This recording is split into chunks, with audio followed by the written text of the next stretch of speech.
and welcome back to the third webinar in our series of webinars. What I'll just ask everyone to do just for now is, for those of you who aren't speaking at all during the webinar or who aren't speaking right now, if you can just turn off your cameras and your microphones. That's just so we can try and ensure that we've got the highest level of bandwidth available so everyone can see what's going on. As I said, welcome back to you all. It's now just the core participants, so we're interested to have you on board and to have a dynamic exchange as we can with a smaller group. The subject of today's webinar is also advancing ECHR judgment implementation within member states. And the main point, of course, is to hear about best practices from all of you. With that in mind, we've got two really interesting presentations coming up. The first will be from Mirela Butorovic, who's the Legal Affairs Advisor at the Office of the Ombudswoman of the Republic of Croatia. Now, Mirela will be talking about the Croatian National Council of Experts for the Execution of ECHR Judgments, which is another interesting example of how NHRIs can cooperate with other stakeholders at the national level and engage in early dialogue for ECHR judgment implementation. So that's the first presentation. Second presentation coming up will be from three participants from Greece. And they'll be discussing not only activities of the Greek National Commission for Human Rights, but also the more specialized racist violence recording network. And once again, I think that's going to be another interesting example of how NHRIs have used their mandate to push forward ECHR judgment implementation.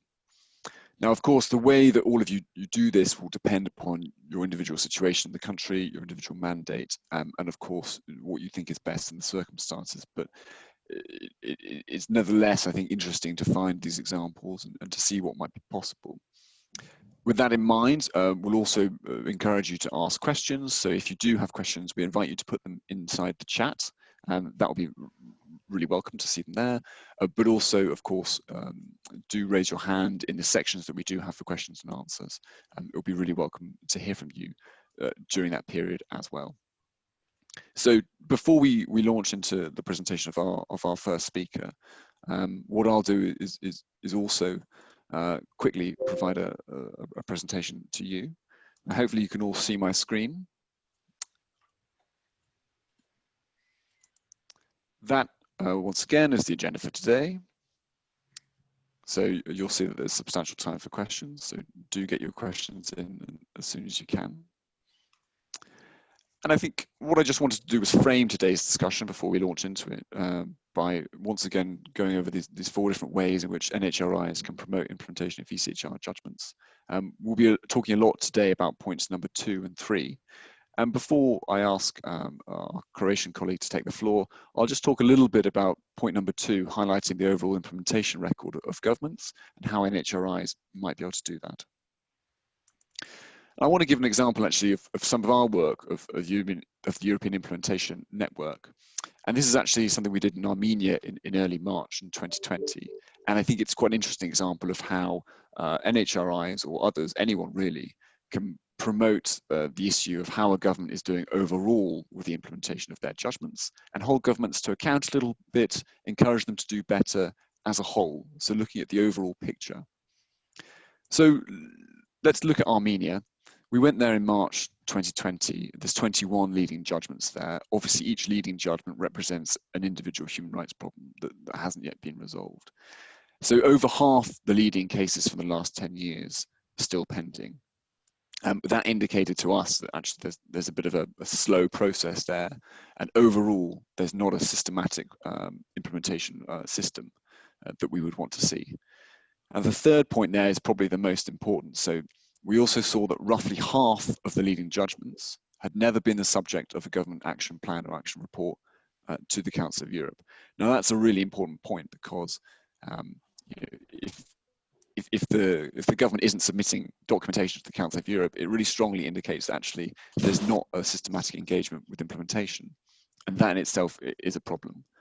So something that we did then was we engaged in a couple of different things. One was a public event. You'll see the picture of it there. And that involved representatives from the government agent, involved NGOs. There's a judge on the panel, and there's a journalist.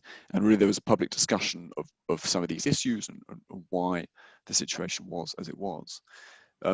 But we also held sort of individual meetings with the government agent as well on a one-to-one basis, where we raised some of these issues about the overall record for implementation. Now, this is number of action plans and action reports for Armenia over the last 3 years. So obviously action plans, action reports are the lifeblood of things going forward and submissions being made to the Council of Europe. They represent activity, let's say, as long as they're done well on the implementation of judgments. So you'll see in 2018, 2019, only 3 going in. In 2020, 14, there's actually now 15. So that's the number of reports at least to the Council of Europe expanded by a factor of 5. And there's a couple of important things to say about that. We like to think that that's part of the result of the activities we did in the earlier part of the year, raising the overall implementation record, although we can't be absolutely sure. So there's one caveat to put there, and there's also another caveat to say, well, just because the government is submitting action plans, action reports, doesn't mean that things are really happening. You need to make sure that those reflect real activities in real life, and that's why Rule 9s are so important from NHRIs as well. But nevertheless, I still think that's an interesting representation of how raising these issues and raising the overall record of a government can help spur them into action in certain circumstances. Of course, it depends on the country. Armenia is, at that time was a quite straightforward place to do that, given its current government. So what are the key indicators? Let's go back to them again. It's the total number of leading judgments pending implementation. That represents the overall number of issues. Obviously, the average time that leading judgments have been pending, that's another really important thing to raise, because if the average time is quite long, that quite strongly indicates that, well, things are taking a long time to be executed, and you can put pressure on, perhaps on governments, or encourage them to have a system that works slightly better. I should say that there's certain countries within Europe where the average time leading judgments have been pending is about 8 years. And that's a really strong indication that the implementation system isn't really moving forward as a whole. A third important indicator would be the proportion of leading cases pending for the last 10 years.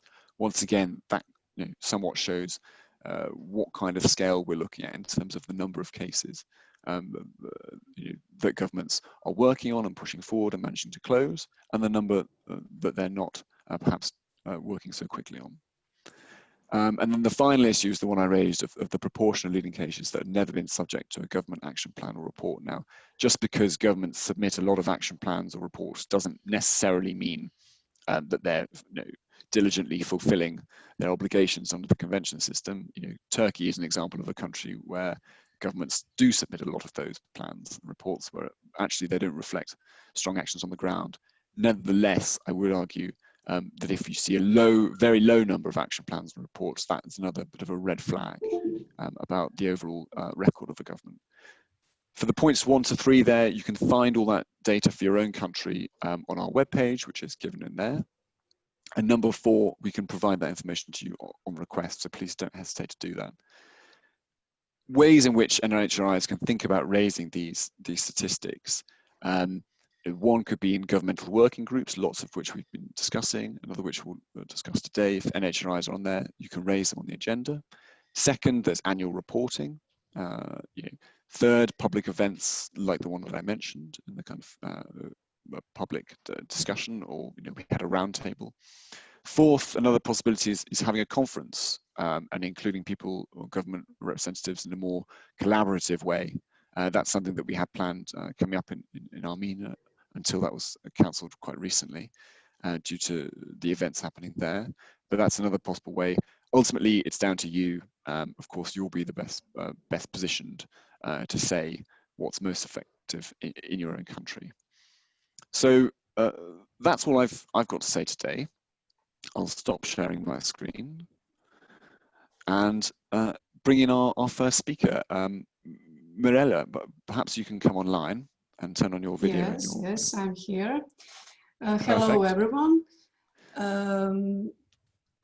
It's I will great share to have my you. screen, or yes, screen now? Go ahead and share your screen. Okay. And we'll go through with questions from me. Okay. And you can make your presentation. Okay. Of course, Mirelia is Legal Affairs Advisor at the Office for the Ombudswoman of Croatia. Yeah. And through its National Council of Experts for the Execution of Judgments, Croatia offers an interesting example of NHRIs cooperating with national stakeholders.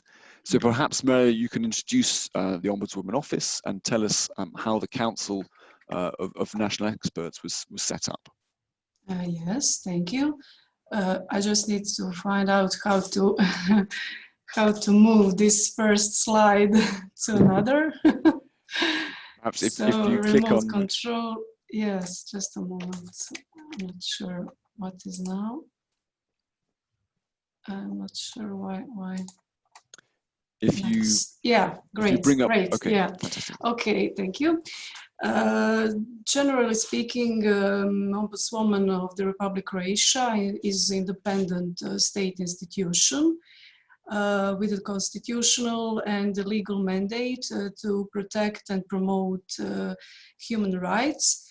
It has a status A of Paris Principles and 4 mandates: human rights protection, national equality body, national preventive mechanism, and the whistleblowers protection.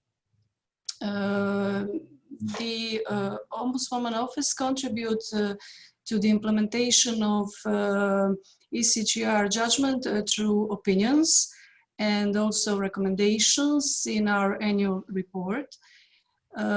We monitor and analyze whether the proposed legislation is aligned with the convention and court's practice. And we also submit observations on draft of legislation during the public consultation process. So regarding the National Council, of the experts, I can say that it was established in 2014 by the initiative of the, just a moment, yeah, it was established in 2014 at the initiative of the state agent of the Republic of Croatia before the court. It has 40 members and it is composed of the representatives of all ministries, judicial bodies, state attorney office, and of course our Ombudsman office. Basically, the methodology of its work is through a mailing list. Initially, a state agent office deliver a draft of action plans to all council members, and it also delivers the preliminary questionnaire to the council members. The preliminary questionnaire is a document which is composed of specific questions for a state body who's in charge for a specific judgment execution, and it is composed of specific legal issues which are stipulated in judgment as important legal issues. The state body who's in charge for the execution has the obligation to propose specific measures for the execution, for the implementation of judgment, general and also individual measures. And also it has the obligation to propose a specific time frame for the execution of that specific measures. Regarding our participation in the National Council work, generally we are monitor proposed action plans. I can mention that we have one representative in the council from the position of our office. And since now we are submitted opinion in 3 group of cases. First one was ECHR group against Croatia. That was cases concern discrimination against the applicants due to failure of domestic authorities to take the racistic motives into account behind the attacks on the applicant in such a case due to his Roma origin, and on the applicant connection in Škorjanec, basically association the woman with Roma partner. That was a violation of Article 14 in conjunction with the procedural aspects of Article 3. Also, we submitted our opinion in the case Dolenec and Gladovic against Croatia. That was a group of cases concern a violation of the procedural aspects of Article 3 of the Convention on account of the failure of domestic authorities to properly investigate applicants' complaints of ill treatment by other prisoners or prison guards, which they suffered while serving their prison sentences. And Maria, if I can jump in. Yes, of course. Beyond the National Council of Experts, Croatia has also Yeah. set up an anti-discrimination network. Okay. Perhaps you could mention that and describe the work of that. Yes, we also have a permanent cooperation with other stakeholders. We are acting as some kind of bridge between national authorities and civil society organization. From the 2009, we act as a central equality body in Croatia through our anti-discrimination department. And in 2012, the office has established regional anti-discrimination contact points network, which was composed of 5 regional NGOs. In 2018, the Ombudswoman has signed cooperation agreement with members of the Anti-Discrimination Contact Points Network. And the network is now composed of 11 civil society organizations, which are selected after a public call.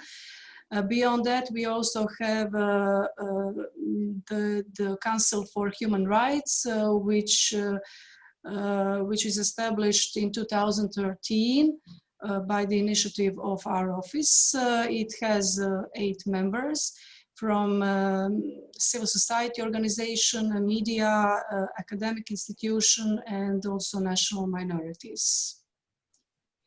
And I think that is a very, very great example of how good cooperation can bring us some success in practice, because we are in daily cooperation with NGOs who are active in the field of anti-discrimination, such as Human Rights House in Zagreb and Center for Peace Studies and lots of other organizations. That's really welcome. Thanks, Maria. And questions, or I was in the process of doing that, I think. So please do go ahead, Maria, unless you have any more comments. We'd love to open up the floor to everyone else. That's all I have to say. Maybe someone has Fantastic. some Okay, so any questions for Maria, or also in regard to my comments from earlier? We'd be really happy to hear from you. Hello, I have a quick question. Yeah. As we heard, you have a council established and you are close cooperation with the government itself. And if there is such situation that your submission, your opinion is not taken into account by the government and they submit their action plan before the committee of ministers without taking your opinion into consideration, in that case, I think that you submit communications under Rule 9, yeah? So I wonder what is your experience about submitting Rule 9 communications? Yeah, thank you. Thank you. We actually we don't have any experience in that field, since we never submitted a Rule of 9. we are a state institution with not so huge capacity to deal with further process before the European Court.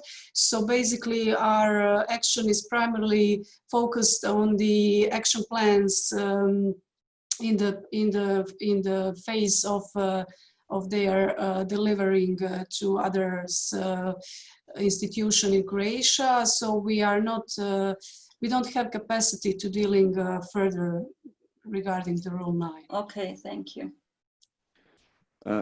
There's a question from Leonie, which has come up in the chat. I'll come to that in a second. Maybe Maria, after you've done our fourth webinar which will be very much dedicated to Rule 9s, that will be coming up. Would be great. Maybe you'll take an interest or capacity, who knows. Anyway, this question is, what does the Council of Human Rights do exactly? Yeah, the Council of Human Rights has the advisory role. They advise Ombudswoman regarding the specific question which are relevant for broad society, especially from some specific questions like I don't know, free media or something like that. It depends, because they don't have any permanent role. They advise ad hoc if something emerge, especially in the public space, which is important for our work. They put it on the agenda, and then we can consider which action we could take for further, for further process. Okay, thanks very much to both. I just wonder whether there's any other questions to come in. Please do go ahead, turn on your microphone and start speaking.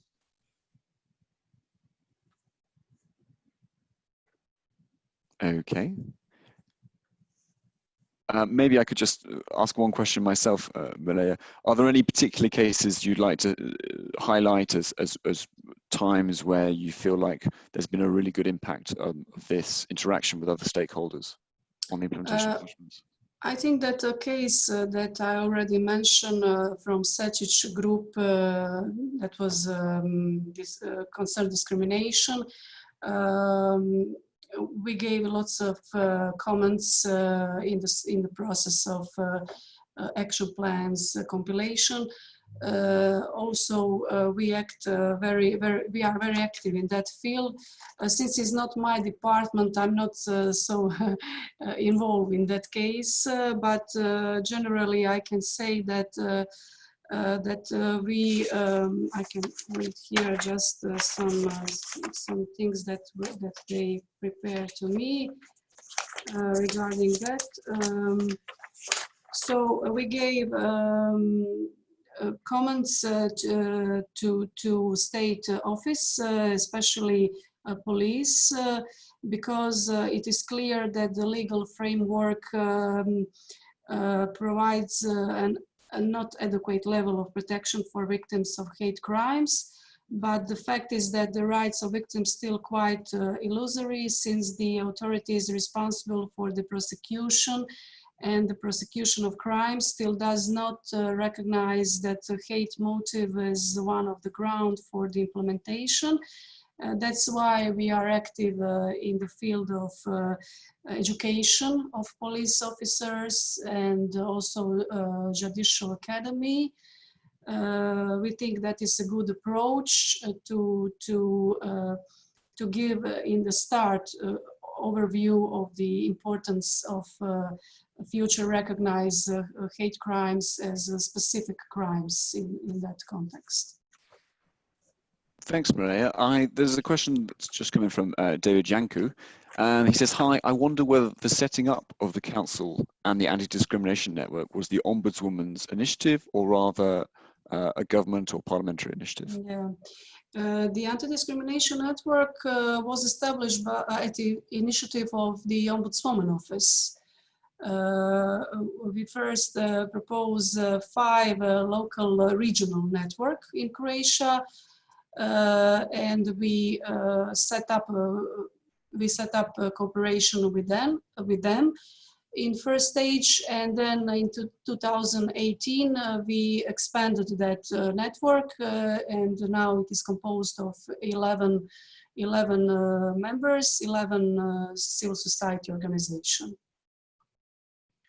Great, thanks so much, Mireille. I think we'd better move on now to our next set of speakers, but thank you so much for joining us. It's hugely appreciated. Thank you. Okay, so I want to welcome now our 3 next speakers onto the webinar. So that will be Ms. Baka, Ms. Charakopu, and also Ms. Anastasopoulou. I'm really sorry if I've got those names pronounced poorly, but it'd be great if you can turn on your cameras and just say hello. Hello.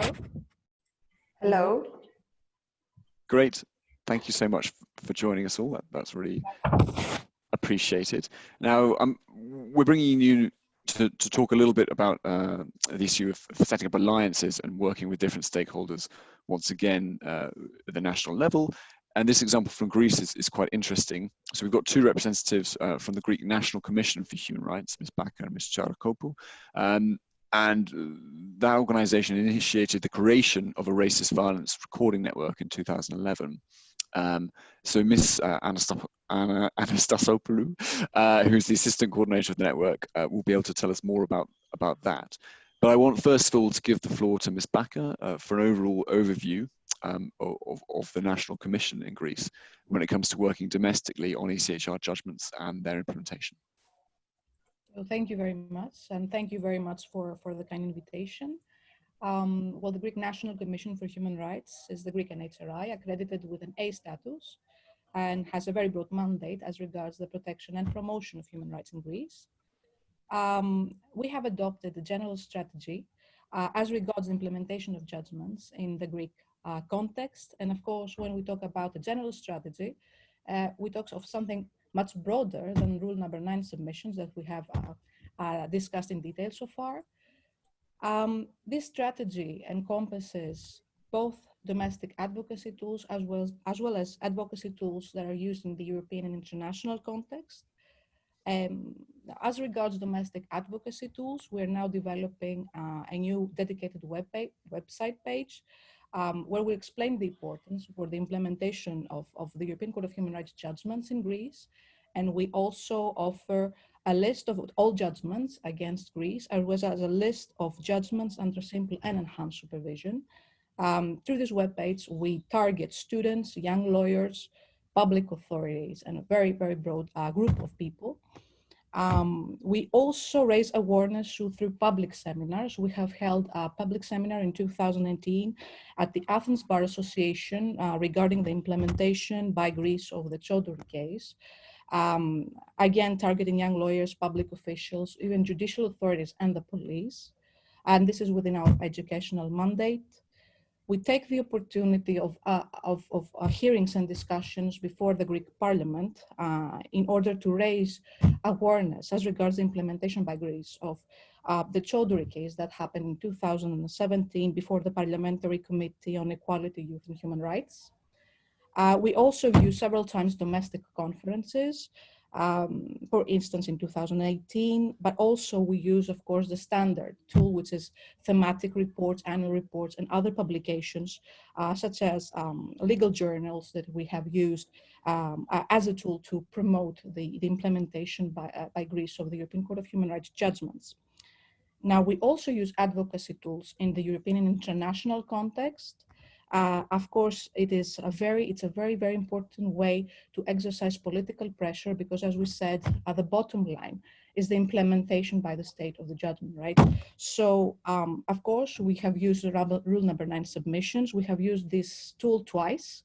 The one was in the Choudhury case. My colleague, Mrs. Charakopu, who has personally handled this case, and the submission will discuss in more detail, as well as Mrs. Anastasopoulou, who has handled the Sakir case, are better placed to discuss this tool with an emphasis on the engagement of let's say, civil society and a variety of stakeholders that help in the production of these documents.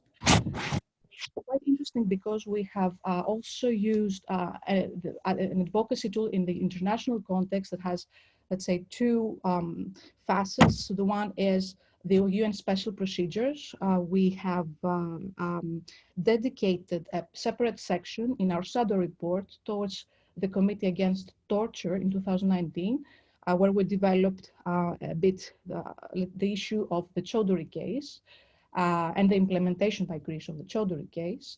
And I also had the opportunity in 2019, just before the COVID crisis, to deliver a statement before the UN Working Group on Business and Human Rights, the NHRI session, where I read a statement that had a separate section on the implementation by Greece of the Choudhury case. And also this had an impact, I have to say. So these are more or less the tools in general that we have so far used on behalf of the Greek National Commission for Human Rights. My colleagues, Mrs. Harokopo and Mrs. Anastasopoulou, will shed more light to the rule number 9 submissions that they have personally handled. Of course, Mrs. Harokopo on behalf of the Greek National Commission, whereas Mrs. Anastasopoulou on behalf of the Racist Violence Recording Network. Thank you so much, Anna. I'd love to bring in Ms. Harokopo to talk a little bit about that exact case that was mentioned, the Choudhury case. Just to remind everyone, if you don't know the Choudhury case, it's actually a very serious case about prohibition of slavery and forced labor. And trafficking. And human trafficking, exactly. Perhaps, Ms. Harokopo, you can explain to everyone listening a little bit about the strategy that you developed to push forward implementation in that particular case. Hello, it's my honor to speak at today's webinar, and I thank you very much for the invitation. Manolada case, as the so-called Choudhury judgment, is a leading case since it is the first case of forced labor and trafficking for the purpose of labor exploitation ever examined by Strasbourg court. As regards with the strategy we developed to push for the implementation of the judgment, I'd like to move on slide 3, please. Thank you. In the light of this landmark decision, the Commission decided from the beginning to closely monitor the case and the progress toward justice. Thus, the ENNHRI, acting as a bridge builder between the state and the civil society, has committed itself to carrying out an extended consultation at domestic level. It started with the launch of 2 large-scale participation public hearings with domestic stakeholders involved in the fight against human trafficking. The hearings are actually a good example of the operation of our Commission on the basis of our pluralistic and polyphonic composition, which is comprised by 41 stakeholders. Our 41 members are nominated by NGOs, trade unions, independent authorities, universities, bar associations, political parties, parliament, and administrations. Both hearings have taken place in our premises, the first in November 2017, the second February 18.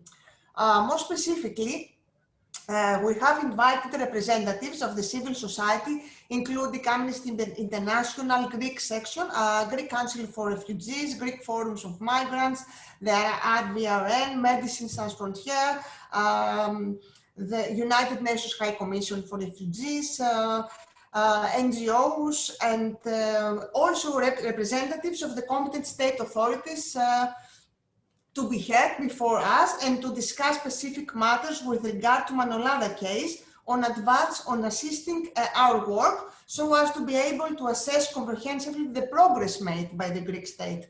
After the completion of the hearings, as is customary, the participants are requested to send their written contributions, answering specific questions regarding updated information, data, and statistics.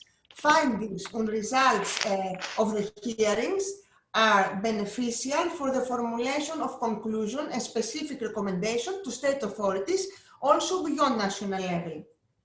Subsequently, the Commission, making advantage of the results and recommendation of the hearings, we have prepared in Manolada case a roadmap on the implementation of the Strasbourg judgment, and then we handed it to the relevant state authorities and later on to the Committee of Ministers as a submission under Rule 9, which I will refer to later.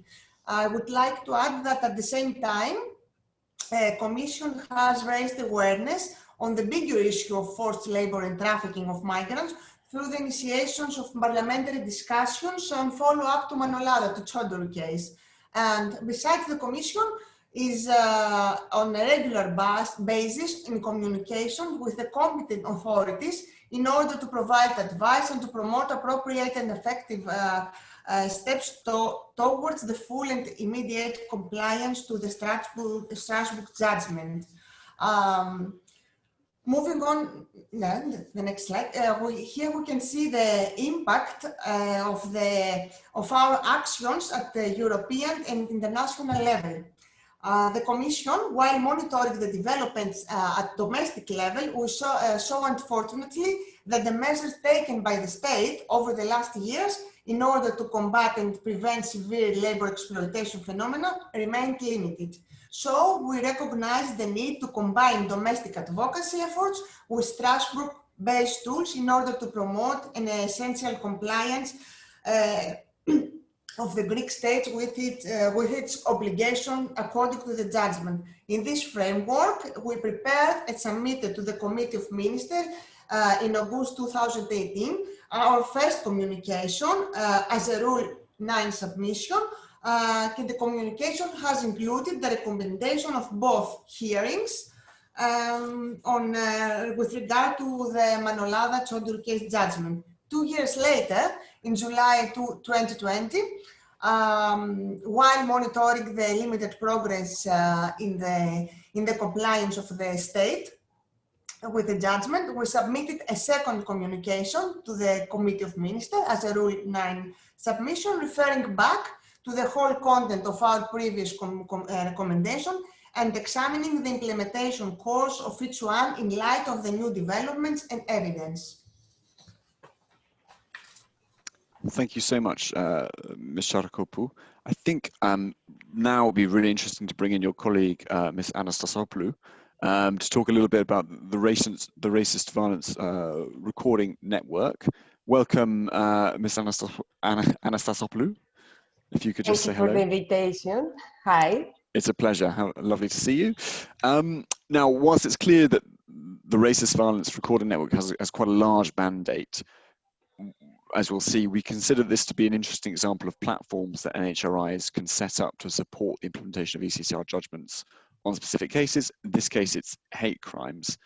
I'd just love to start off by asking you, you're coordinating the network. Can you explain to us why the Greek National Commission of Human Rights, together with the UNHCR, decided to set it up and what the present composition of the network is? Of course, thank you for the question.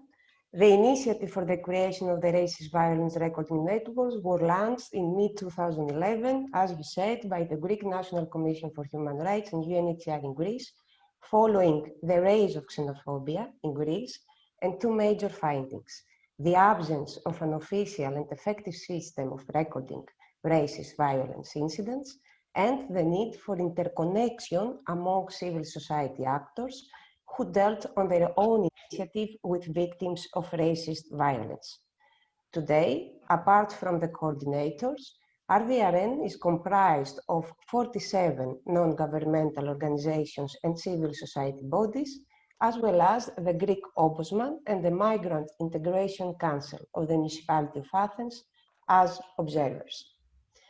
Regarding the second point of your question, the common aims of RVRN are comprehensive indications on the qualitative and quantitative trends of the racist violence through the analysis of the incidents that RVRN members record, recommendations and to the authorities based on national and international human rights law, information sharing, and public awareness. Incidents are recorded according to a common methodology and based on a unified forum, as well as following exclusively the direct contact with the victims and their testimony. Are the RVRN activities limited to the recording of the incidents? No. A quick look on the RVRN achievements during the last years give us a representative image of the total of its activities. Between 2011 and 2019, RVRN has documented through interviews with the victims 1,151 incidents of racist violence, and many victims were supported through the RVRN member services. 9 annual reports on trends are widely disseminated, and press conferences have taken place with pluralistic representation. Through the anti-racist legal reformation that took place during the last years, it was ensured a special protection status for victims and witnesses of hate crimes, empowerment of communities. International and European bodies such as FRA, ECHRI, OSCE and its office working on hate crime ODIHR, as well as UN agencies, recognize its reliability by basing their findings on its data and its conclusions. Golden Dawn, a neo-Nazist organization which was also a political party in the Greek parliament, and other individual perpetrators brought to justice. Just let me tell you that Golden Dawn was just convicted yesterday as a criminal gang, a criminal organization. RVRN was invited by the investigating authorities to actively contribute to the investigation of various criminal acts, while institutional recognition of its effectiveness has been reflected in the composition of the recently established National Council Against Racism and Intolerance under the responsibility of the Ministry of Justice, in which RVRN participate. Finally, very recently, RVRN submitted a communication to the Committee of Ministers of the Council of Europe for the supervision of the execution of judgments relating to the case of Shakir versus Greece, which is connected with the Greek anti-racist legal framework and its implementation. Thanks so much, Gary-Fale. It would be really interesting to tell us more about that particular case and how you use the wide network of different organizations to really make a difference there. Of course, of course. Regarding the RVRN submission and particularly the procedure, some RVRN members proposed to the RVRN plenary to submit a communication based on the rule 9.2. RVRN plenary approved the proposal, and the members that brought the proposal with me, the RVRN assistant coordinator, always, of course, with the support of the two coordinators, the Greek National Commission for Human Rights and ENNHRI in Greece, prepared a draft submission which was presented to the plenary and was approved by the latter. With regards to the context of the submission, let me note that in response to the European Court's judgment for Shakir case, the Greek authorities have already taken a number of measures to prevent similar violations. In its submission, RVRN, while welcoming the positive developments in the Greek anti-racist legislation, developed its arguments on why it still considers essential that the Committee of Ministers includes the Shakir case under the enhanced procedure of supervision of the implementation. Our argument concerns mainly the identified barriers concerning the implementation of the anti-racist laws. In order to build this argument, RVRN was based on the following pillars. We analyzed the current reality based on the RVRN quantitative and qualitative data presented in its annual reports and based on the incidents that our members have already recorded.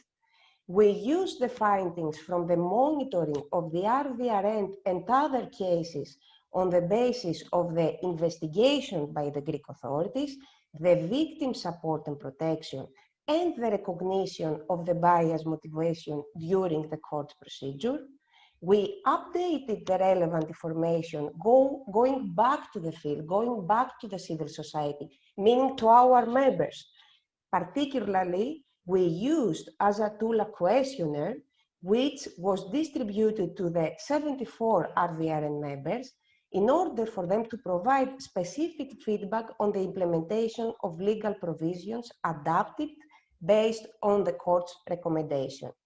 We finally used the findings of the RVRN members regarding the recent frequent use of xenophobic rhetoric against migrants and refugees in the official political discourse, including by persons who hold public office, in order to highlight that the undermining of the efforts by Greece to improve the authorities' response to hate crimes is from inside and in high political level. That's great. Thank you so much, Garifalia. Unless there's anything further you'd like to add a little bit more about in your presentation, perhaps I can open up the floor.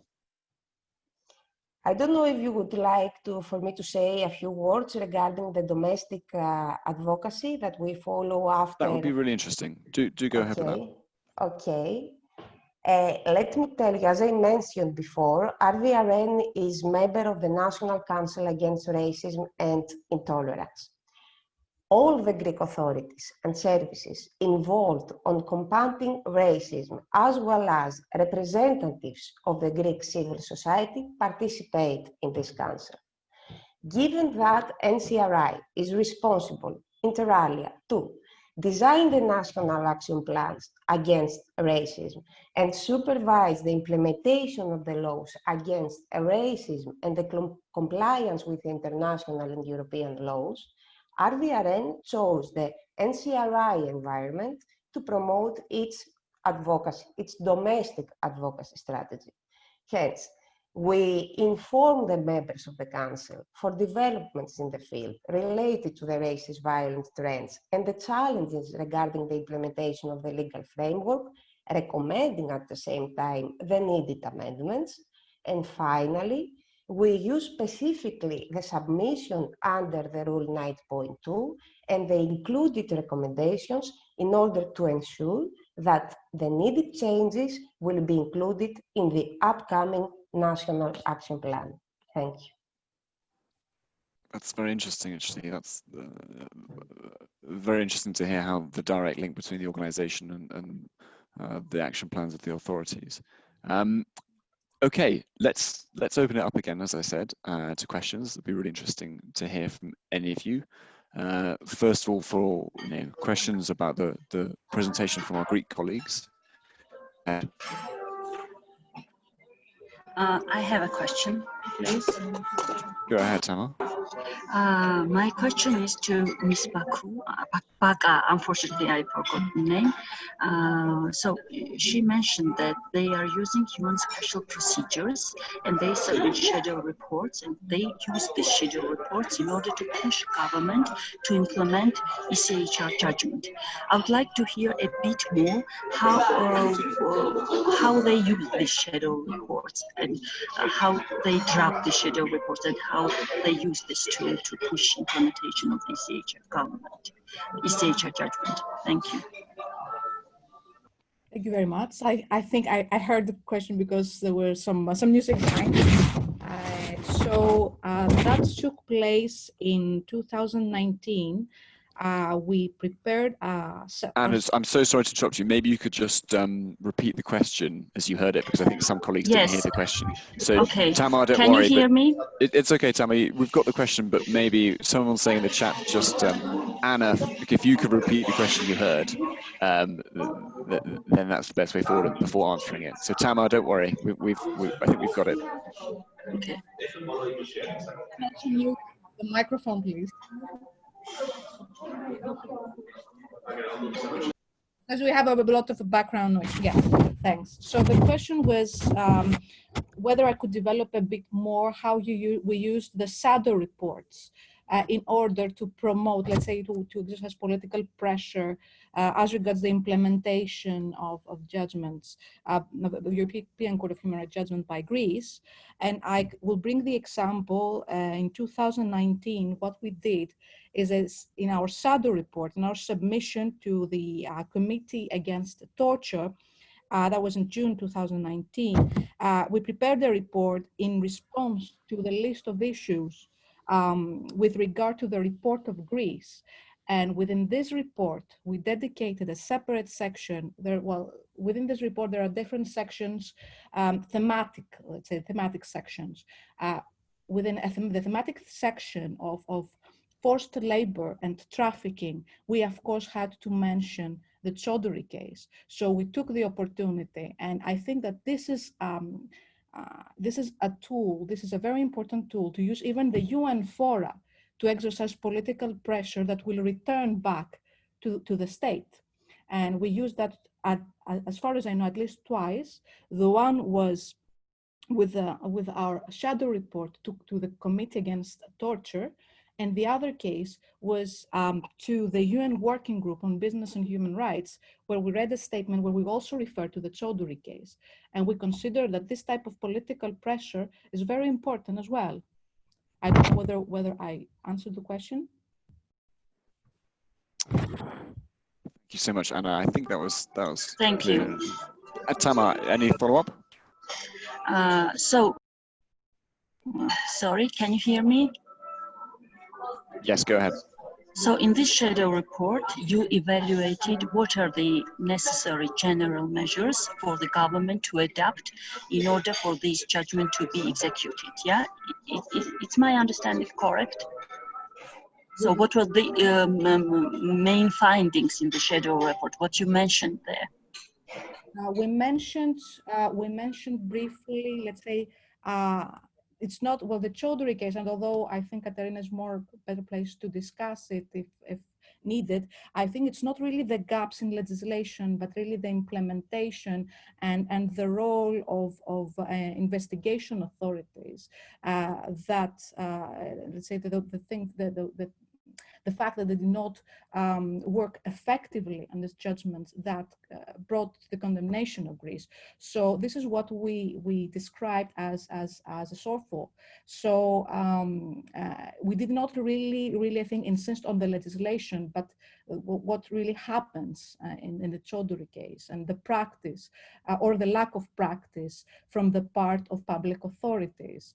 And it's something that we thought, and I think, I'm not really sure if in the conclusions of the committee it refers to the Choudhury case, but I think it is really important because it would bring an impact and force, let's say, indirectly the state to take into account the fact that it has not really effectively implemented the case in the Greek context.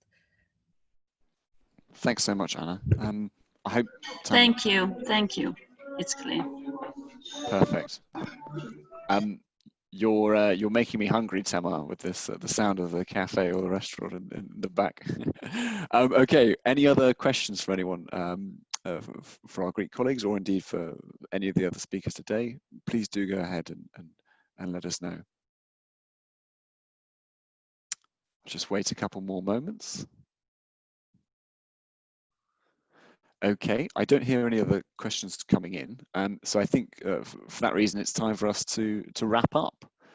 Thanks so much to all of our speakers today. It's been really interesting actually to hear more about the different links between your organizations and the different stakeholders that you've got in your own countries to push forward implementation. In the experience of EIN, it's always the case that when organizations work together with other groups or other entities, it makes a huge difference to pushing forward ECHR implementation at the national level. So it's been very, very interesting to hear how that's worked in practice, particularly in regard to hate crimes in Croatia and Greece. So thanks very much to Maria, but also to, of course, Anna, to Katerina and Garifalia. Moving on to the next webinar, that will take place on Thursday, the 22nd of October. It will be very interesting because it will focus on Rule 9 submissions and the drafting of those to the committee ministers and the implementation monitoring process here in Strasbourg. There's two really important things to remember before that session. First, it'll be very crucial to watch the video by Nikos Soteropoulos. Nikos, you've seen already, he's one of the heads of division at the Department for the Execution of Judgments. That video will be about the do's and don'ts when writing Rule 9s, we'll put that right online, online right after this webinar. And I think that will be a very good guide of things to bear in mind when making your submissions to the Council of Europe. The second thing to bear in mind before the next webinar is to send us your feedback or send us your information about the cases that you're working on prior to the webinar. That will allow us to do some preparation, answer your questions, be able to have a richer interaction, hopefully then, and it'll give us the best opportunity to help you the most in what you're currently working on. But I think that's everything for me today. So thanks again to everyone. Thanks for your attendance. Thanks particularly to our speakers. And I was about to finish, but I've just seen a message in the chat. Okay, sorry to hold everyone. I feel like a teacher who's just received a question just before everyone's left the classroom and is holding everyone back. But there's two questions that have come in. I hope you don't mind if I just hold on to you for 1 second. One is from Chrysanthi. I'm sorry. I'm so sorry to interrupt, but I'm not writing these questions. Oh, really? Okay. Yes. That's interesting, Chrysanthi. Well, someone's written the question, and I hope you. Well, we'll pose the question anyway, regardless of who's put it. I hope that's okay with you, Chrysanthi. And I think it's how do you coordinate within the NHRI on Rule 9s and national advocacy? So maybe some of our Greek colleagues can answer that exactly. I think the question is, how do you work between the lawyers writing the submissions and the advocacy sections? How do you coordinate? I don't really understand the question, to be honest. I think the question, so unfortunately we can't bring in the speaker because someone's masquerading as Chrysanthi. I'm sure it's someone just with accidentally the wrong name. Yeah, this is Catherine. I asked the question, sorry, there must be like a technical thing. Also, sorry for asking the question, it appeared late, I saw, sorry for that as well. So yeah, I was indeed a bit wondering, also because of the comment of Mirela before that, for example, in the Croatian institution, they seem to have not enough capacity, to follow up the national advocacy with Rule 9s. So maybe I thought it could be interesting if you can explain a bit more how you organize within your NHRI, the interlinkages between domestic advocacy, Rule 9 interventions, and whether you think this really requires a lot of capacity. So yeah, I thought that could be interesting. Sorry to all for holding you here, but yeah, thanks. I don't know whether Mirela would like to take the floor. Exactly, we don't have capacity. I think that Katrine asked, how do you manage to coordinate in your institution, if I understand correctly? Yeah, I think that's right, Anna. Yeah. I think the question is how you manage to coordinate between the different branches of your institution. That was exactly what we presented about the domestic level and international level and the different tools we use, such as the public hearings, the parliamentary discussions, communication with state authorities, and then findings and conclusions, and then we formulate either a report or a communication. In Manolada case, for example, we first prepared a report regarding the situation in Manolada and the implementation of the compliance of the Greek state with the judgment, and then we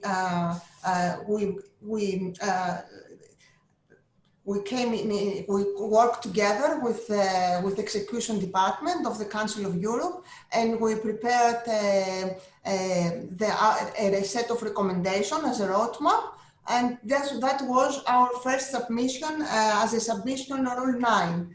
And then we continue to follow the developments, we were examining the measures, individual and the general measures, and we prepared a second communication reflecting the progress made by the Greek state. And we also submitted as a rule number 9 submission. I think I hope that answers the question. I think we'd better tie up now. I don't want to hold people back longer than you expected. Katrin saying thank you in the chat. So thanks again for all of you for taking part, and I look forward to seeing you in the fourth and final webinar. Thank you. Pleasure. Thank you.